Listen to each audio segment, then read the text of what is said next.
ए धरती माए तू कब मुस्कुराएगी हमारे लिए। सूरज की आंखें आसमान की ओर थी, मानो वह बादलों से हरियाली का एक टुकड़ा मांग रहा हो। उसका चेहरा थका हुआ और मायूस था।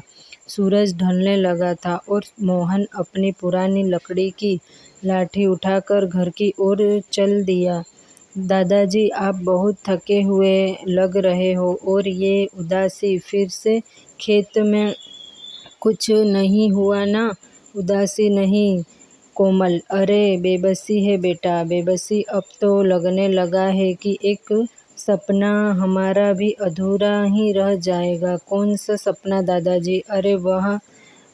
अरे हर किसान का एक ही सपना होता है बेटा, अपनी जमीन को फसल से भरते देखना। मैं तो सालों से हल चला रहा हूँ, लेकिन मेरी जमीन जैसे मुझसे रूठी हुई है। आप सही कह रहे हैं दादाजी, ना जाने ये मुसीबत भरा जीवन कब बदलेगा। उस रात मोहन चुपचाप खाट पर लेटा रहा, गहरी सोच में डूबा हुआ। अगली सुबह सूरज, दादाजी आप इतनी सुबह सुबह कहाँ जा रहे हैं? खेत में जा रहा हूँ कोमल बेटा। यही तो बात मुझे आप में सबसे अच्छी लगती है दादाजी। आप हर शाम थक कर लौटते हो, मायूस होते हो, लेकिन अगली सुबह फिर वही जोश, फिर वही मेहनत। पर आज से आप अकेले नहीं जाओगे, मैं भी आपके साथ खेत चलूँगी दादाजी। कोमल को लेकर खेत की ओर चल पड़ा। उनके चेहरों पर हल्की सी उम्मीद झलक रही थी। वे अभी आधे रास्ते तक ही पहुँचे थे कि सामने गांव का साहूकार राजमहल आ गया। अरे नाश्ता ही खराब हो गया। आज तो सारा दिन बेकार गया। जो मेरे जैसे मनहूस की शक्ल देख ली। राम राम राम। साहूकार जी, हमको मनहूस काहे कह रहे हो? कम से कम हमारी पोती कोमल के सामने तो ऐसा मत कहिए। अरे बेवकूफ़, सारा गांव तुझे मनहूस ही कहता है। उदासी वक्त वहाँ गांव का पंडित शिव राम आ पहुँचा। अरे राम राम राम राम मोहन, मुँह क्यों लग रहा है राजमहल? और क्या क्यों रे मोहन, तुझसे कितनी बार कहा है, तुझ जैसे मनहूस परिवार को इस गांव में रहने का कोई अधिकार नहीं है। समझा में नहीं आता क्या? अरे क्या पता तेरी मनहूसियत सारे गांव फैल जाए और सारे गांव वाले अपना खुशहाल जीवन खोलकर तेरी तरह मुसीबत भरा जीवन जीने लगे तो क्या होगा? मोहन बातें बर्दाश्त नहीं कर सका। वह आंखों में आंसू लिए कोमल के साथ खेत की ओर लौट गया। खेत में पहुंचकर मोहन फूट फूट कर रोने लगा। तभी रंग बिरंगी किरणों से एक विचित्र पक्षी प्रकट हो गया। मुझसे डरने की जरूरत नहीं है, समझ लो कि मैं तुम्हारा भाग्य बदलने आया हूँ। मेरी बात सुनो। अचानक पक्षी को प्रकट होता देख मोहन और कोमल दोनों चौंक उठे। यह सुनकर मोहन चौंक गया और अपनी पोती कोमल से बोला, अरे जल्दी से इस पक्षी से दूर हटो बेटा। न जाने कौन है यह। मैं जानता हूँ कि तुम्हारी पीढ़ियाँ किस तरह से मुसीबत भरा जीवन जीती है। मेरी वापसी इस बात का संकेत है कि अब तुम्हारा दुख भरा जीवन समाप्त होने वाला है। मोहन डरते डरते अपने घर की ओर भागा। घर पहुंचते ही वह लंबी लंबी सांसें लेते हुए बोला, अरे तुमने देखा बेटा? अचानक से रंग बिरंगी किरणें वह पक्षी प्रकट हो गया था। अरे हम तो उसको देखकर बहुत घबरा गए। एक तो हमारे खेत में अन्न का दाना नहीं उगता, ऊपर से वह पक्षी न जाने कहाँ से आ गया। अगर यह बात गांव वालों को पता लग गई ना, तो वह तो मेरे बारे में और भी बुरा सोचेंगे। कहीं ऐसा ना समझे कि मैं कोई जादू टोना करने लगा हूँ। दादाजी, न जाने क्यों मुझे उस पक्षी की बातों में सच्चाई नजर आ रही है। यह सुनकर मोहन चौंक गया। तभी रंग बिरंगी किरणें की फिर वही पक्षी प्रकट हो गया और मोहन से बोला, मुझसे भागने से कुछ नहीं होगा। आखिर कब तक सच्चाई से भागते रहोगे? क्या तुम्हें अच्छा लगता है कि सारा गांव तुम्हारा मजाक उड़ाता है? क्या तुम्हें अच्छा लगता है कि सब तुम्हें मनहूस कह कर बुलाते हैं? अपने नहीं तो कम से कम अपनी पोती के बारे में तो सोचो। तुम्हारा जीवन तो कुछ वर्षों बाद समाप्त हो जाएगा, लेकिन कोमल के आगे तो पूरा जीवन पड़ा है। उसका विवाह कैसे होगा, कभी सोचा है तुमने? क्योंकि तुम्हारी पीढ़ियां में अब तक पुत्र ही जन्म लेते हैं। वर्षों बाद तुम्हारे परिवार में एक कन्या ने जन्म लिया है। अब मेरे परिवार के बारे में तुम इतना कैसे जानते हो? तुम्हें कैसे पता है कि वर्षों से हमारा खानदान में किसी लड़की ने जन्म नहीं लिया? कोमल तो वर्षों के बाद हमारे कुल में जन्मी पहली कन्या है। यहाँ मैं सब कुछ जानता हूँ, लेकिन अभी तुम्हें सब कुछ नहीं बता सकता। सबसे पहले तुम्हें अपना भाग्य बदलना होगा, और तुम्हारा भाग्य तुम्हारे ही खेत के नीचे छिपा हुआ है। तो तुम कहना क्या चाहते हो? कल तुम अपनी पोती के साथ अपने खेत में खुदाई करना। मैं तब फिर वहाँ प्रकट हो जाऊँगा और बताऊँगा कि खेत के किस हिस्से में खुदाई करनी है। तुम्हारे खेत में वर्षों पुराना एक खजाना है, जिसका बाहर आना अत्यंत आवश्यक सत्य है। जब तक वो खजाना बाहर नहीं निकलेगा, तब तक तुम्हारे कुल पर पड़ा श्राप समाप्त नहीं होगा। इतना कहकर वह पक्षी रंग बिरंगी किरणों में लुप्त हो गया। लेकिन मोहन और उसकी पोती के मन में अनेक प्रश्न की ज्वाला छोड़ गया। उस रात में दोनों सो नहीं पाए। दादाजी, वैसे भी सारा गांव हमें मानो उसकी नज़रों से देखता है। हो सकता है उस पक्षी की बातों में कोई सच्चाई हो। क्या पता जमीन के नीचे हमारे पुरखों का खजाना दबा हो, और वो पक्षी हमें वही खजाना देना चाहता हो। अब लेकिन आखिर वो पक्षी हो कौन सकता है बेटा? और तूने देखा नहीं, वो मनुष्य की तरह बोल रहा है। इसमें तो कोई शक नहीं दादाजी कि वो एक मायावी पक्षी है, लेकिन सवाल यह है, हमारा पास उसकी बात मानने के अलावा कोई चारा भी तो नहीं। ठीक है, अब तक मैं अन्न के लिए धरती का सीना चीरता था, परंतु अब खजाने के लिए धरती का सीना चीरूंगा। दोपहर में मोहन अपनी पोती कोमल के साथ खेत में चला गया। वहाँ फिर वही पक्षी रंग बिरंगी किरणों से प्रकट हो गया। इस जगह पर खुदाई करो मोहन और कोमल मेहनत से उसे हिस्से की खुदाई करने लगे। पक्षी उन्हें देखता रहा, बोला, खुदाई तेज करो तुम, शाम होने से पहले इस पूरे हिस्से की खुदाई करनी। उसी समय गांव का एक व्यक्ति, जिसका नाम रामू था, वहाँ से गुजर रहा था। उसने पक्षी को इंसानी आवाज़ में बात करते देखा, और मोहन को खुदाई करते हुए वह पूरी तरह से चौंक गया। हे भगवान, ओ भैया, यह पक्षी इंसान की आवाज़ में बात कर रहा है, पर मोहन उसकी आज्ञा भी मान रहा है। जरूर मोहन ने कोई कहा जादू किया हो। मुझे यह बातें पूरे गांव में फैलानी होगी। फिर रामू ने पूरे गांव में यह बात फैला दी कि मोहन अपने खेत में खुदाई कर रहा है और एक पक्षी उसे इंसानी आवाज़ में बात कर रहा है। अरे भाई, मोहन का परिवार तो वैसे भी मनहूसियत के नाम पर दाग है। अब यह पूरे गांव में मनहूसियत फैला कर ही छोड़ेगा। नालायक कहीं का। अरे भैया, यह भी तो हो सकता है कि उसने मुसीबत से तंग आकर कोई काला जादू किया हो, और वह पक्षी उसे खजाने का रास्ता बता रहा हो।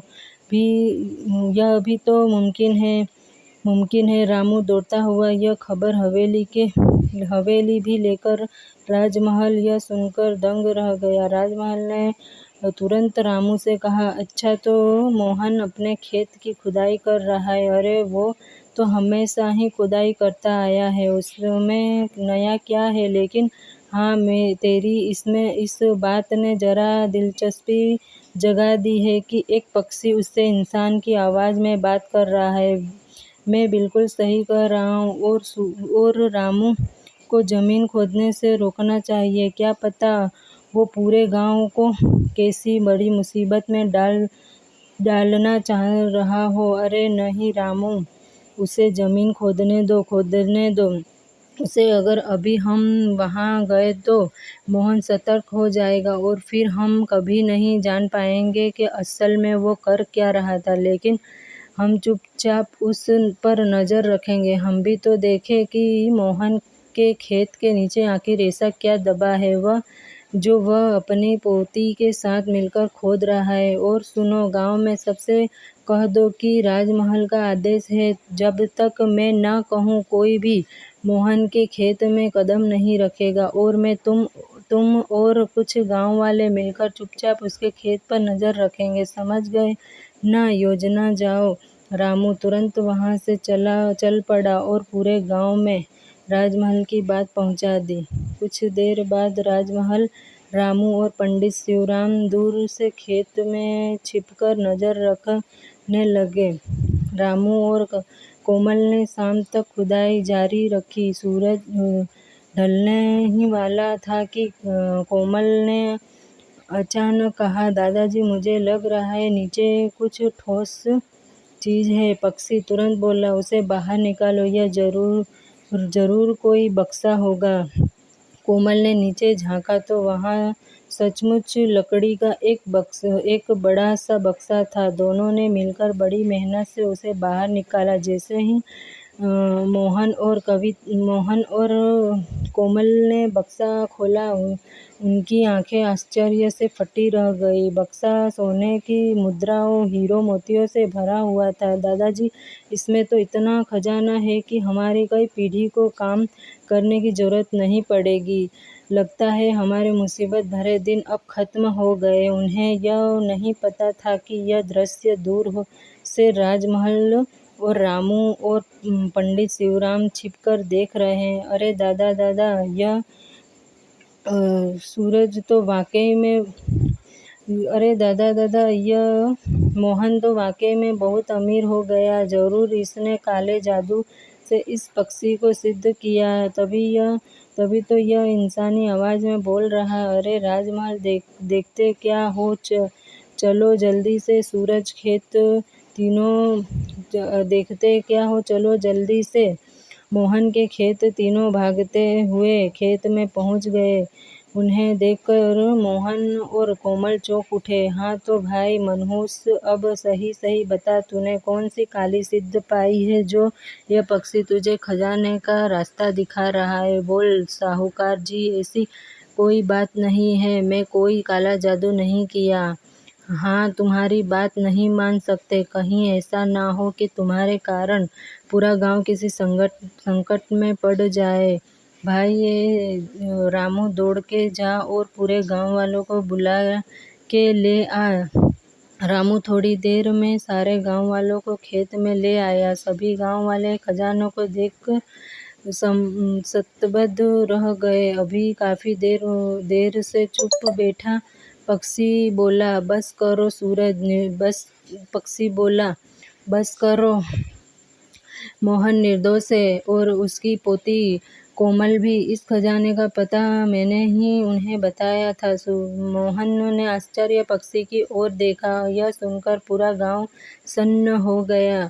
मोहन, अब इस खजाने को सारे गांव में बांट दो। हाँ, यह क्या कह रहे हो तुम? मैंने तो जिंदगी भर दुख ही देखे हैं। अब जब सुख सामने है तो तुम कह रहे हो कि इसे सबको बांट दो। क्या तुम जानते हो कि मैं कौन हूँ? अरे भाई, एक पक्षी जो इंसान की तरह बोलता है। यह बहुत वर्षों पुरानी बात है, जब इस गांव का सबसे बड़ा जमींदार हुआ करता था। मेरी मित्रता राजा विक्रम से ही थी।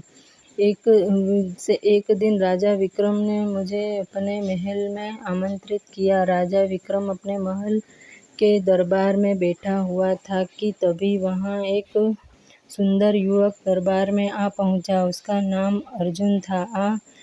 मुझे तुम्हारा ही इंतजार था। अरे मित्र, आखिरकार तुम आ ही गए। आओ। आपका बड़प्पन है महाराज, वरना राजा महल किसी का इंतजार नहीं करते। मैं बाकी लोगों के लिए भले ही राजा हूँ, लेकिन तुम भाई मेरे बचपन के मित्र हो। मैं तुम्हारे लिए राजा बाजा नहीं हूँ। हाँ, मैं तुम्हारे लिए विक्रम हूँ। विक्रम, सिर्फ विक्रम। और सही बताऊँ तो अर्जुन। हाँ है, मुझे याद है अर्जुन, जब हम छोटे थे तो कैसे आम के पेड़ चढ़कर आम तोड़ा करते थे, फिर बढ़िया साथ में बैठकर खाना खाया करते थे, और कई बार तो तुम मेरा आम छीन कर खा लेते थे। अच्छा चलो और सुनाओ, तुमने संदेश में लिखा था कि तुम मुझसे कुछ ज़रूरी बात करना चाहते हो। महाराज, बात दरअसल यह है कि मेरे गांव में वर्षों नहीं होने की वजह से थोड़ा सा सूखा पड़ा हुआ है। गांव वाले बहुत विपत्त है। अपने गांव की तरफ से आपके पास आया हूँ। बताइए क्या बात है। दो मित्र, तुम साफ साफ कह सकते थे कि तुम गांव वालों की मदद करना चाहते हो। चिंता मत करो, मैं तुम्हारी इतना धन दूंगा कि तुम्हारे गांव की सारी परेशानियां दूर हो जाएगी। निश्चित रहो। इतना कहकर राजा विक्रम ने अपने मंत्री को और इशारा किया और कहा, एक बक्से में सोना चांदी है, जवाहरात भरकर ले कर आओ, जाओ। राज विक्रम ने तुरंत बक्सा खोला। अर्जुन ने जब खजाना देखा तो उसकी आंखें फटी की फटी रह गई। आपके पास थोड़ी सहायता के लिए आया हूँ, लेकिन आपने तो पूरा खजाना दे दिया। दो अरे मित्र, तुम भले ही राजा नहीं है, तुम्हारी सोच एकदम राजा की तरह है। जब तुम अपने गांव की भलाई के लिए मदद मांगने आए हो तो तुम्हें खाली हाथ कैसे भेज सकता था। यह सारा खजाना तुम्हारे गांव वाले के लिए ले जाओ। अर्जुन मुस्कुराते हुए खजाना का बक्सा अपने गांव ले आया। वहां उसने अपनी पत्नी मीरा को पूरी घटना बताई। बक्से को देखकर अर्जुन की पत्नी आंखें फटी की फटी रह गई। यह सुनकर उसकी पत्नी हंसने लगी तो क्या यह सारा खजाना तुम गांव वालों में बांट दोगे। रास्ते में तो मैं भी यही सोच रहा था। फिर इसमें से थोड़ा खजाना अपने पास रख लेना, सारा मत बांटना।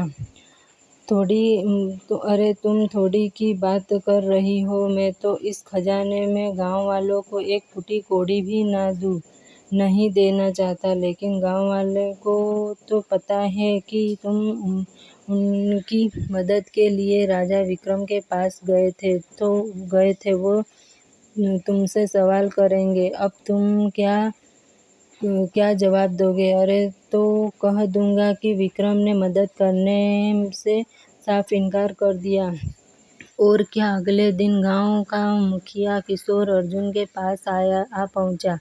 भाई अर्जुन, हमारे गांव वाले वाकई में बहुत परेशान हैं। कल तुम राजा विक्रम से मिलने गए थे, तो क्या उन्होंने कोई सहायता भेजी है। अरे मुखिया जी, मैं क्या कहूँ। मैं मित्र समझ अपने मित्र के पास गया था, लेकिन वह तो दुश्मन से भी ज़्यादा पत्थर निकला। उसने मेरी मदद करने से साफ इनकार कर दिया। उल्टा यह बोला कि अगर तुम्हें अपने लिए मदद चाहिए तो मैं कुछ दे सकता हूँ, लेकिन गांव वालों के लिए हाँ। मैंने भी साफ कह दिया, मैं गांव वालों के लिए जीता हूँ, अपने लिए नहीं चाहिए। ठुकरा दिया मैंने। और क्या। मुखिया यह सुनकर निराश हो गया। तभी उसकी नज़र अर्जुन के घर में रखे एक बक्से पर पड़ी।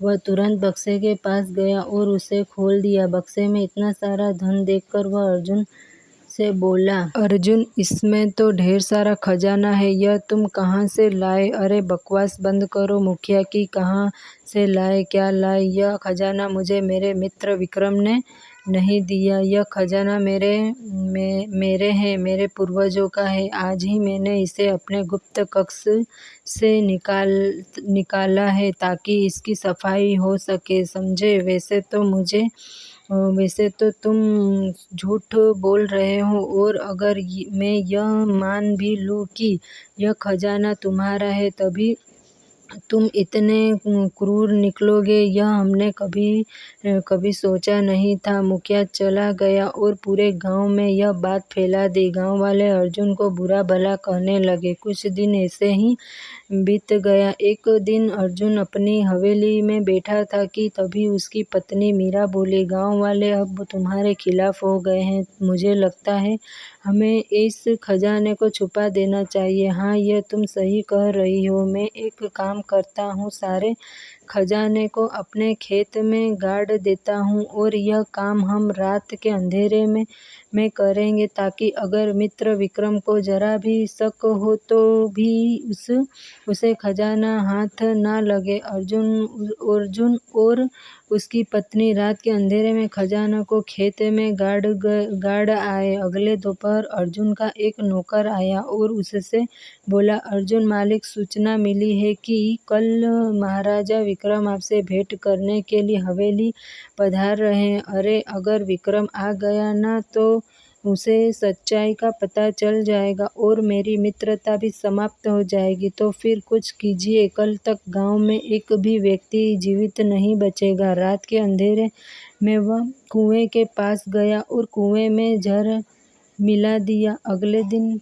गांव वाले रोज की तरह वहीं से पानी भरकर पीने लगे। दोपहर तक आधे गांव वाले तड़प कर मर चुके थे। गांव में मातम सा छा गया। मुखिया किशोर और उसका परिवार भी समाप्त हो गया। अर्जुन अपनी हवेली के बाहर खड़ा गर्व से देख रहा था कि तभी वहां एक साधु आया और वह क्रोधित होकर अर्जुन की ओर देखकर बोला, हाँ, तू इतना बड़ा क्रूर निकलेगा यह हमने कभी सोचा भी नहीं था। तूने इस गांव के खजाने पे नजर डाली और डर के मारे पूरे गांव को मौत के घाट उतार दिया। आपको यह कैसे पता? मुखिया किशोर अक्सर मुझसे जंगल में मिलने आया करता था। उसी ने मुझे सब कुछ बताया था। आज जब मुझे पता चला कि राजा विक्रम इस गांव में आ रहे हैं तो मैं सच बताने आया था। साधु ने मंत्र पढ़ना शुरू किया। अगले ही पल गांव में रंग बिरंगी किरणें फैल गई। जो लोग तड़प रहे थे वे ठीक हो गए। जहर का असर तो समाप्त हो गया, लेकिन मुझे तेरे किए की सजा जरूर मिलेगी। मैं तुझे श्राप देता हूँ कि तू एक पक्षी में परिवर्तित हो जाएगा। तेरी आने वाली पीढ़ियां हमेशा मुसीबत में घिरी रहेगी। सुख क्या होता है तू कभी जान नहीं पाएगा। और यह साप तभी समाप्त होगा जब तेरे वंश में एक कन्या जन्म लेगी। तब तुझे फिर से बोलने की शक्ति मिलेगी और तू अपनी जुबान में अपने पापों का सबके सामने स्वीकार करेगा। जो खजाना तूने जमीन में गाड़ा था वही तेरी पीढ़ी निकालेगी, लेकिन उसका उपयोग नहीं कर पाएगी। जब तक मेरे वंश की वो कन्या उस खजाने को गांव वालों को नहीं सौंप देगी, तब तक तेरा श्राप समाप्त नहीं होगा। तभी अचानक हवा तेज चलने लगी और रंग बिरंगी किरणें से अर्जुन एक पक्षी में परिवर्तित हो गया। मोहन की आंखों से आंसू बहने लगे। इतना कहकर मोहन ने राजमहल के सामने खजाना रख दिया। आपने बहुत बुरा कार्य किया है। मैं आपके लिए प्रार्थना कर सकता हूँ। मैं ईश्वर से यही मांगूंगा कि आपको क्षमा मिले। यह खजाना मेरे किसी काम का नहीं है। मैं चाहता हूँ कि आप हाँ, और मैं उसकी सजा भी भुगती है। न जाने कितने वर्षों से मैं एक पक्षी के रूप में इस धरती पर भटक रहा हूँ। मोहन की बात समाप्त होते आकाश से एक तेज रोशनी उतरी। पक्षी का शरीर फिर से इंसान के रूप में बदल लगा। वह अर्जुन था, मुस्कुराता हुआ, सांस और मुक्त। हाँ, अब हमारा खानदान श्राप से मुक्त हो चुका है। लगता है कि ईश्वर ने मुझे क्षमा कर दिया। फ्रेंड्स, अगर आपको ये कहानी, मेरी स्टोरी अच्छी लगती होगी तो मेरे चैनल को लाइक सब्सक्राइब ज़रूर कीजिएगा। Thank you.